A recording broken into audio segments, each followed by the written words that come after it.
all of you. Welcome into the Daily Deep Cut, brought to you by the Beat Sessions. I'm your host, Mitchell Weary. Hope you all had a fantastic weekend. Got to do something fun, go to a show, go on a hike, get out there and enjoy the world.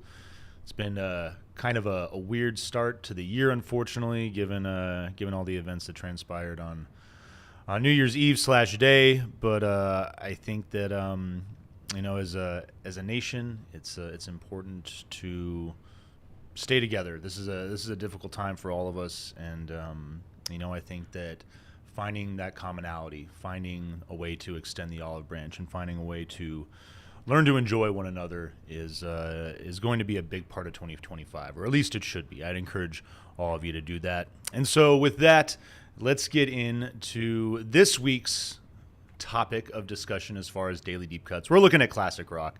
I couldn't resist myself. It was time to dive into that end of the world and to check out some of my favorite classic rock tunes. Today we are discussing 10 Years Gone.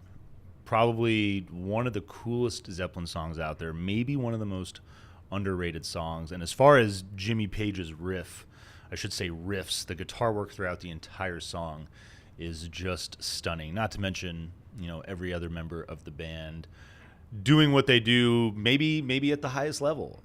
Robert Plant, I think his lyrics are so sincere and so vulnerable. I love the way that he is reflecting in this song. John Paul Jones, I mean, if you read about live performances of this track and that triple neck guitar that he's playing, super cool. And then I love the way John Bonham his signature style. He's a heavy drummer, I'd argue, but there's something so gentle that matches the vulnerability of this track in his style that I find so complimentary and really just showing how dynamic he was on the kit. And so really excited to get into this track. 10 Years Gone, coming from the album Physical Graffiti, released in 1975. Led Zeppelin's sixth album, is kind of a patchwork, so to speak. And I think that's its strength. I think that's one of the best things about the record, is that you have a number of songs that were written maybe like years before 1975. I mean, some of this stuff is coming from like 69, 70, 71. Stuff that I'd argue the band just felt didn't fit on other records, especially, on a run of single albums. But I know so many people, including myself, that argue that Zeppelin's best album is Physical Graffiti for that reason. You get more Zeppelin. You just get more songs. So it's like, if you're going to give me one album to pick, like if I got to be on a desert island with only one Zeppelin album, yeah, I'm going to take this one because I get more music. But really showing off their range, not just a hard rock blues act. They really chose to do a number of experimental, and even just not even necessarily experimental compositions on this record, but just showing off their interest as far as mystic folk, Kashmir, highlighting the Middle Eastern influences that this band found so fascinating, and so many other different influences driving songs on this record. But 10 Years Gone, I love the guitar work as far as the different layers and everything that comes at you. That, the opening of it is somber, and I just love the way that John Paul Jones's bass is just kind of tiptoeing around that opening riff. It just like trickles in a little bit at times, intermittently. But it's just a beautiful song that continues to build and swell and back off and swell, and it feels like the intensity and the rush that you feel when you're reflecting on a lost love, as Robert Plant is in this track, or anything for that matter. I think that there's oftentimes just an amalgamation of emotions that come at you when you're thinking about something or someone that fondly impacted your life, someone that really did have a positive influence, whether they're there still or whether you don't interact with them anymore, don't speak to them anymore. And it's one of the things that Robert Plant talks about. I want to quote him on this because I really like this explanation here. He says, "Let me tell you a little story behind the song 10 Years Gone on our new album. This is back in 1975, obviously. I was working my ass off before joining Zeppelin. A lady I really dearly love said, right, it's me or your fans. Not that I had fans, but I said, I can't stop. I've got to keep going.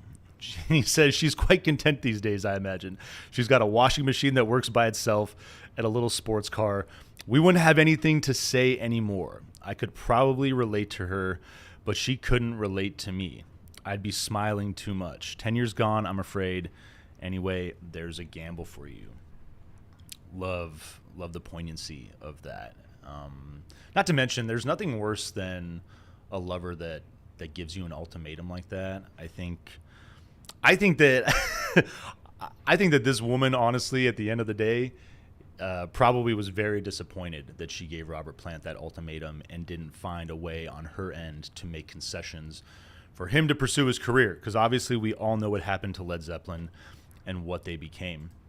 But I think it is a difficult thing in life. He goes on to talk about, and in the lyrics too, we'll get into it, reflecting on that experience with that individual and how, you know, when you take your different paths and you continue to grow as people and you continue to discover the world, that, you know, the further you separate from each other, the harder it is to come back. And like Robert said, you know, he could probably just be on the same page with her and be totally good.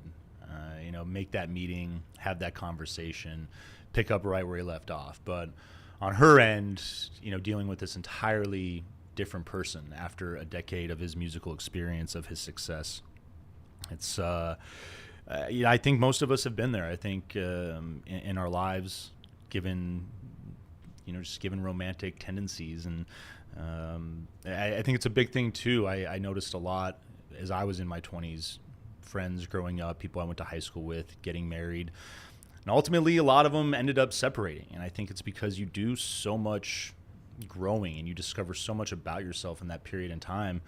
I think it's natural in a lot of ways to grow apart from an individual. It's just such a short span of time that you have at that point in your life that, you know, you just never really know. And I know plenty of people on the opposite end that have successfully grown together. Their lives have, you know, they've been molded for decades. My parents are a really good example of that. They've been married for over 4 decades now. Married when they were very young, had my sisters and I when they were, you know, in their early 20s into their mid 20s. And that's, you know, it's a path that I never chose to take. I just couldn't find myself doing that, but it worked for them and it's worked for a number of other people. But I love Robert Plant's vulnerability there. I love the reflection. I love the idea of looking back fondly on that lover. Even though she did give him the ultimatum, I will stand by the fact that I think that is a really crummy thing to do to a person. But this song, like I think it's to get back to kind of the development of it and the background of it. I love the way that, again, this record, kind of a patchwork, first record on Swan Song Records. So I love that Zeppelin is taking that independent route, doing their own thing. And, you know, as the years went by, a couple of other big name bands, Bad Company is one of them, that appeared on this label in its existence during that 10 years. I believe that Swan Song still will re-release stuff, but I mean, it's been defunct now for about 4 decades. My other favorite thing about this track, playing it live, there's a couple things that I want to note on this. John Paul Jones, you know, originally playing the melody on acoustic before that signature custom triple-necked instrument that's 6-string, 12-string, and the mandolin. And that instrument set up by Andy Manson, just a brilliant maker of guitars. I'm drawing a blank on. There is a term for people that work on stringed instruments, and I'm just drawing a blank on it right now. But he talks about the creation of that instrument in Talking Wood. If you ever want to check out his book, it's a pretty cool tale and just a fascinating instrument. I mean, it's so one of a kind. And I remember the first time seeing that thing and just being blown away. Bass pedals that he's working on that. So I mean, just so much that he's able to do. And then you know, performing with the Black Crowes in '99, I believe it was Jimmy Page performing with the Black Crowes at the Greek, and well, that was the live version that came out. But he talks about being on stage with those guys and actually being able to enjoy all the layers of guitars that are featured in that song, because it wasn't just him and his Zeppelin bandmates. He had all these other musicians up there to help him handle the load, and such a cool performance too. If you've never checked that out, I definitely would recommend it. I'll try to find a link and attach it to this video here. And if you've never been to the Greek, go check a show out there, because that venue is just absolutely fascinating. And there's some other fun stuff recently that I wanted to get into about this. Not to get back to November and the age of politics and everything that we just went through, but if you're not familiar, there's this old tradition about journalists being they're basically just cruising along with political candidates, and they're oftentimes they'll be on a plane with one another, traveling to different locations, and so the tradition is that you have an orange, and the reporters would roll the orange up the plane with a question on it, and said politician would roll the orange back with an answer. Now, regardless of what you think of J.D. Vance, I don't bring this up to say that I like him or dislike him or anything. I just think it's cool that during this last campaign, there was a reporter that rolled the orange up, and he said, "What's your favorite song?" And the orange came back, and it said 10 Years Gone. And I think that's cool. It's honestly, like, I don't think I would have expected that answer from J.D. Vance, but I certainly appreciate it, and I appreciate that story, that tradition. I think that is something that, given the attitude that most of us have towards politics, it's nice knowing that there are lighthearted traditions that go along with the campaign trail. And just hearing that story for the first time tickled me, and I enjoyed it, and I wanted to share it with you guys. This song also featured last year on a record that was released on Record Day by Corey Taylor, and did a number of covers, but the intensity of his guitar work on 10 Years After, he stays true to form, but it feels like the guitar it's just a little heavier, and I really enjoyed his cover. I'm not going to necessarily say that it's better than Led Zeppelin's at all, but it's something slightly different that stays true to form, and I think he did a really nice job on that cover. If you haven't checked it out, Zeppelin's a band that over the years been kind of difficult, like in the last decade especially. I've had this conversation with a number of friends. Keith Grevenitz, former contributor on the channel, one day he is going to come back, I know it.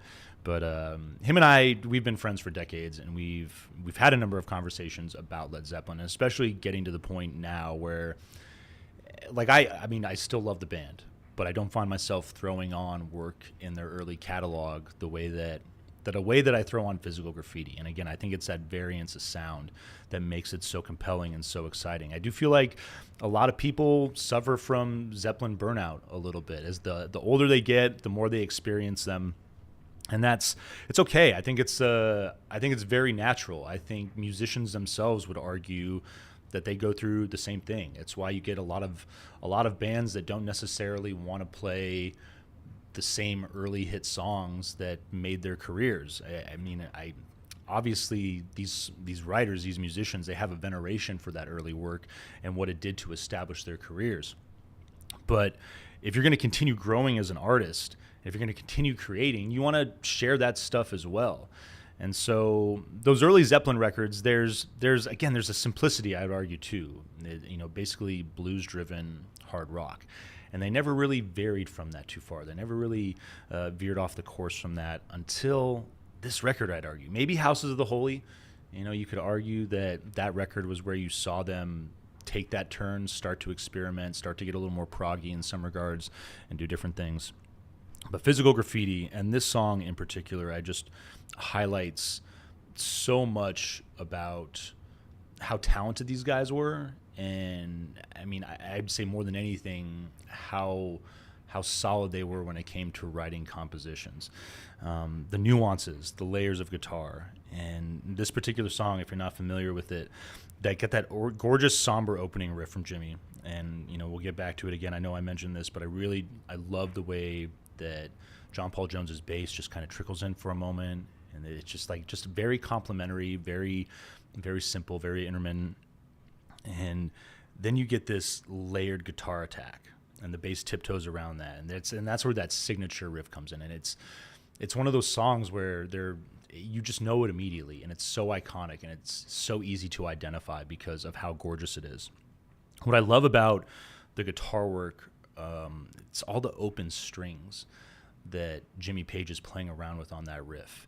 And I don't play guitar, I play bass, but I know so many guitar players that love that dynamic, that discovered that because they listened to Led Zeppelin and to Jimmy Page. But you just get so much texture and so much more body in the track. Even playing with one guitar, it's easy to fill that riff out and to make it sound like it's doing so much more than without that component. So I love that about the track as well. And it stays heavy, and it's going to get light up until it stays heavy, and then once Plant gets to the first part of the lyrics, that's when the song softens up and it gets a little light. And I love the reflection. I'm so excited to talk about these lyrics because I think they're some of Robert's best. Then as it was, then again it will be. And though the course may change sometimes, rivers always reach the sea. The idea that someday, somehow, some way, we will be reunited. Doesn't matter. Like our paths cross, and then they veered. And it's the sentimentality that's there, the idea that, even if it takes till the afterlife for us to be reunited, there's, it's important to keep following your path. Excuse me, I'm having a tough time this morning for some reason. Following your path, going with the flow, to sound rather cliche. But I think those opening lyrics, they just, given the emotional intensity of the music and the balance of light, gentle melodies with heavy, kind of ominous sounding melodies as well. They come together brilliantly. It says, blind stars of fortune each have several rays, on the wings of maybe, down in birds of prey. I love that, on the wings of maybe. That's such a dope line. Kind of makes me feel sometimes, didn't have to grow, but as the eagle leaves the nest, it's got so far to go. And I love at this point, the song starts getting heavier, and it's finding that groove, and the moments where the song veers into that texture, into that segment of the composition, it's just so good. Changes fill my time, baby. That's all right with me. In the midst, I think of you and how it used to be. Really love the way that this leads right into the heavier part of the song. Did you ever really need somebody and really need them bad? Did you ever really want somebody, the best love you ever had? Do you ever remember me, baby? Did it feel so good? Because it was just the first time, and you knew it would. And I love that last part there, because it does feel like, at the time, I'm thinking about 1965. Baby Plant, he must have been like 15, 16, 17 years old, something like that. And so this definitely feels like a reflection on not just an important love, but a first love. And maybe that is the most important. There's a number of lessons that come from that, especially if it does end. The heartbreak, the longing, the trying to move past those feelings that you had, because oftentimes it feels like there will never be anybody else. I remember feeling that way. I remember feeling like I will never love again. There's not going to be another person that comes along to make me feel this way. And of course that's, not true at all, but it's the feeling, the heaviness that is conveyed there, the intensity. Because while it's, there's a level of, I guess, inexperience and immaturity attached to that feeling. It's still an important one. It's one that really leads to a lot of growth, and it's something that all of us experience at that point in our lives, I think, for the most part. And so while there is that kind of puerile component to it, it's also universal, and I think that's what makes it so majestic and approachable. Through the eyes and I sparkle, senses growing keen, taste your love along the way, see your feathers preen. Kind of makes me feel sometimes, didn't have to grow, we are eagles of one nest, and the nest is in our soul. And I should have gone back to well, actually, I'll keep on this and then I'll go back. But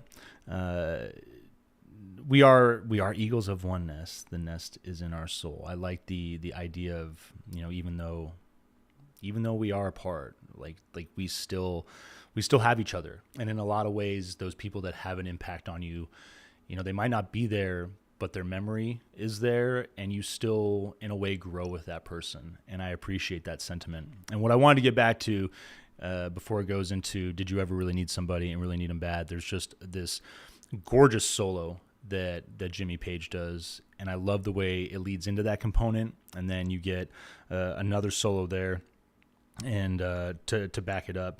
Talking about John Bonham, just ripping it up in a gentle way too. I really like his work on the Skins through the middle part of this composition. Really just rocking out, finding so many cool grooves, so many cool fills, and just doing what he does best. Great middle eight on the track there. And then I love the way that it gets heavy on that last verse that I just talked about as well. Through the eyes and I sparkle, senses growing keen. It's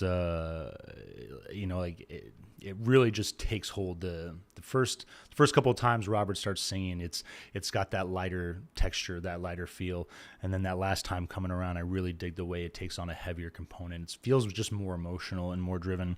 Vixen in my dreams, the great surprise to me, and this is where the music backs off and gets back to a little lighter. Never thought I'd see your face through. Never thought I'd see your face the way it used to be. Oh, darling, oh, darling. And then it's going to kick into the coda, get back to that heavy feel. I'm never going to leave you. I'm never going to leave. Holding on. 10 years gone.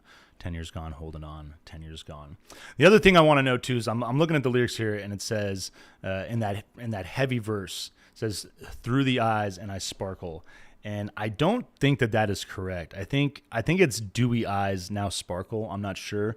I've seen both, and I would love to hear some debate in the comment section about what you guys think, if you have any thoughts on that.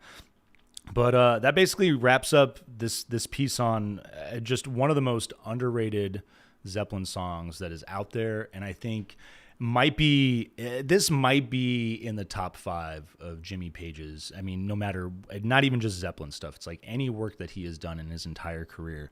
I just think that the layers of guitar, the riff, the different components that he is using to bring this whole thing together are just fascinating. And it's one of those songs talking about hitting that Zeppelin wall.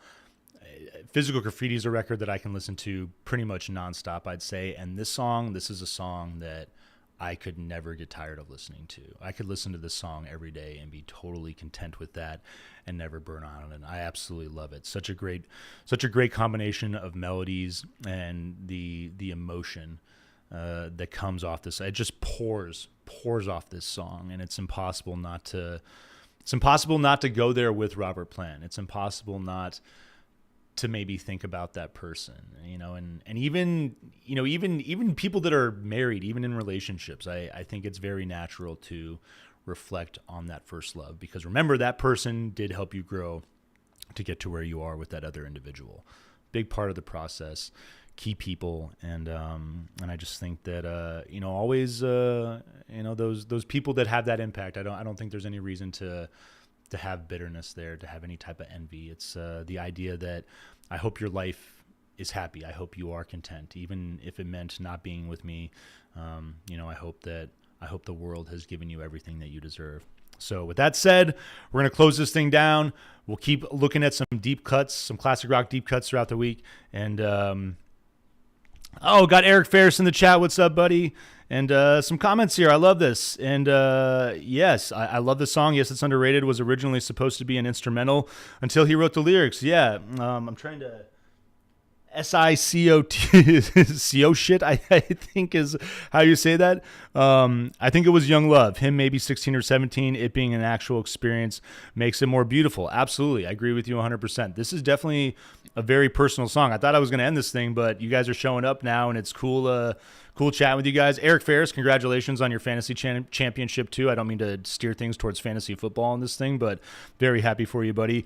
But yeah, like I love the personal nature of this song. Obviously, songwriters, they tell stories. They reflect on anything that they want to, but knowing that Robert was actually experiencing this himself, I think there's such a level of intensity and there's a level of passion that is added to it for that reason. So I appreciate those comments. I appreciate you guys chiming in and saying what's up. And I will be back tomorrow. The final time zone, we're committed to this now. We are going 9 a.m. 9 a.m. Pacific Standard Time. We're going noon Eastern Standard Time. So if you're in the Mountain Time Zone like I am, 10 a.m. we'll be firing this thing off.